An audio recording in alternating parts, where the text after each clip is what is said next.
Okay, just before we get into determining the pH of salt solutions, let's look over the strong acid, strong base list. This is going to be helpful to us when we're trying to determine the pH effect of a salt solution. So how can we determine the pH effect of the salt solution? We have to think about the salt as two ions, and the pH can be affected either by the cation or the anion. So what is the pattern of determining the pH of these salt solutions? So let's just look at this first set here. And these are all neutral, meaning that if you dissolve these into water, the solutions would all give a pH of 7 or so. So why do all of these compounds give neutral solutions? Well, it's because all the ions of each of these compounds are parts of strong acids and strong bases. So they are very weak conjugates. And as very weak conjugates, they do not ionize water easily to give any pH effect. So for instance, potassium chloride. The ions of potassium chloride are potassium and chlorine, and if you add the respective OH and H parts, you get a strong base and a strong acid. And by these conjugates of the strong acid, strong base, the potassium and the chlorine do not interact with water and ionize water to give other pH effects. Similarly with lithium perchlorate, you get lithium and chlorate, and they are parts of, with lithium, a strong base from lithium hydroxide, and perchloric acid form the perchlorate.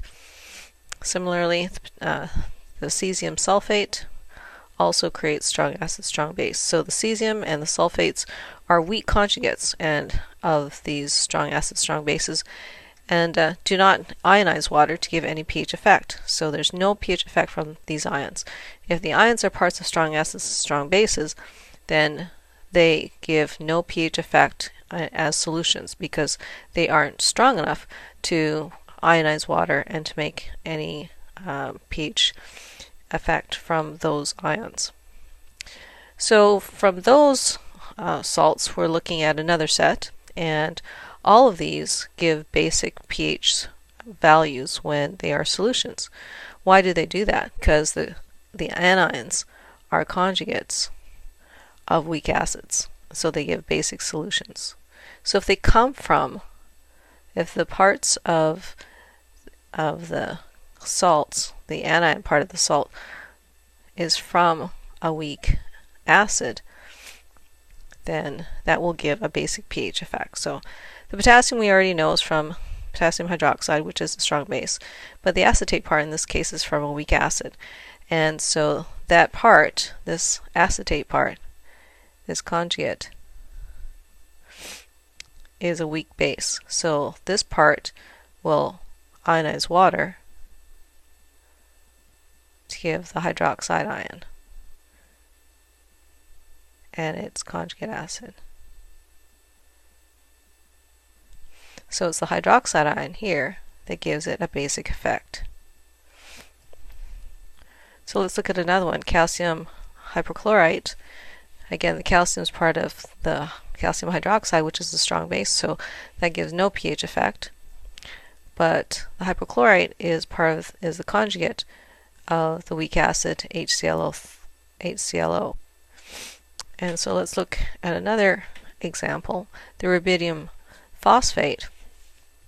The rubidium is part of the strong base, and the phosphate, as you remember, is not on the strong acid list.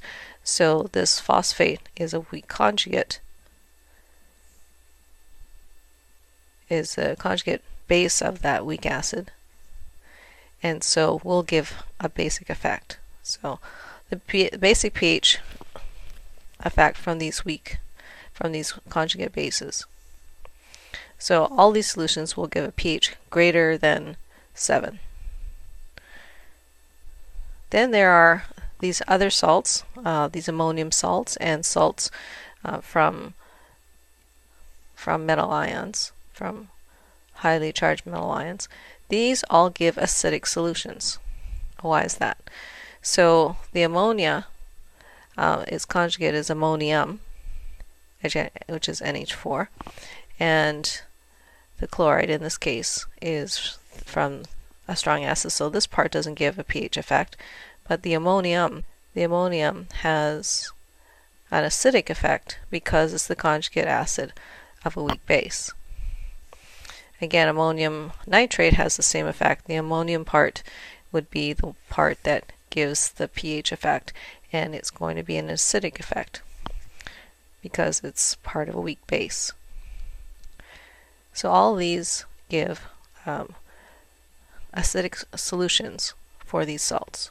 And the other ones we didn't talk about were the aluminum perchlorate, the iron 3 chloride, and the aluminum bromide. These also give acid solutions because of that small highly charged ion from the metal.